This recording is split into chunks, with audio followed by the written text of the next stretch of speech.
So, ganito lang technique niya sa pag-parallel dito sa parking mo. So, pupunta ka doon, itatapat mo lang yung pita sa sakyan mo yung sa tricycle mo na to. Putan po ng tricycle. Oo, pero dikitan mo siya. Huwag lang sasabit.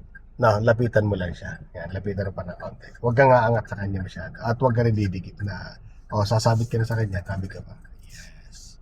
Yung hindi ka lang sasabit na. Yan. Ilayo-layo mo na konti. Yan. Kailangan manipis mo lang yan. Di pa, di pa konti.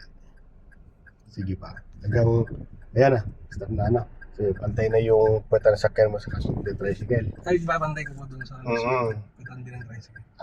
Pag pumantay na yan, itodo mo ng manibela mo. Pupunta dito sa kanan kasi papupunta na. Reverse ko na po. Yes po, sa reverse natin. Pakanan. Dito. Yes po, todo mo siya.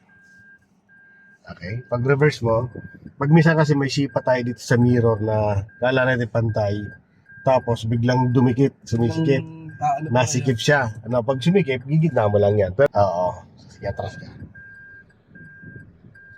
Yan. Sige, malapad pa nga dito eh. Okay lang yan. Nakita mo yung pinakaunang gulong ng motor mo? Apo. Lagpasan mo lang yan. Pag di ko na nakita yan. Yes po. Kailangan din makita yan. Kasi gagamitin natin. Konti pa. Kaya po, konti pa. Sige pa, konti pa. Yan. Okay, dito pwede mo maging palatandaan sa ganito. Yung side ng bahay mo, ayun o. Yan, ito nakatutok. Oo, nakatutok na ganyan. Gawin natin reference yan. Gitna mo ng manibela mo. One, stop mo na, gitna lang manibela mo, isa pa. Okay, then focus ka dito, yung gulong mo ilapit mo dun sa guhit ng iyong malapit. Guhit po sa guhit.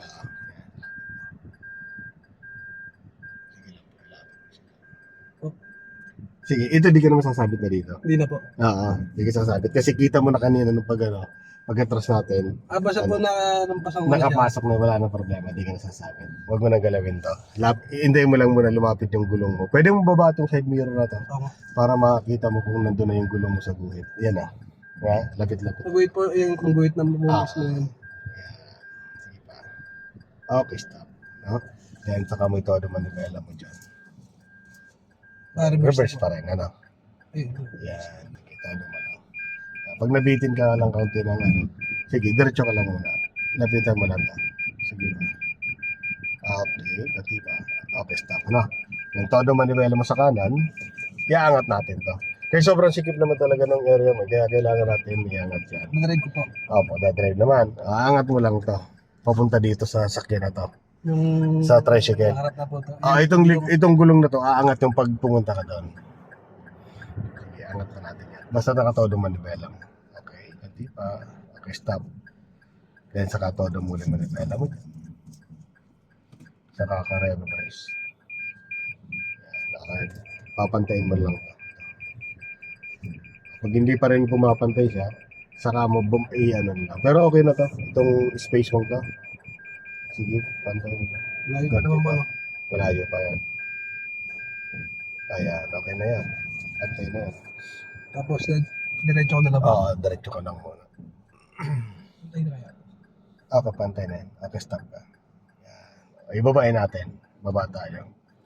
I-park mo muna yan. Try ko po mag-isa. Oo naman, oo. Kailangan ma-park mo siya mag-isa.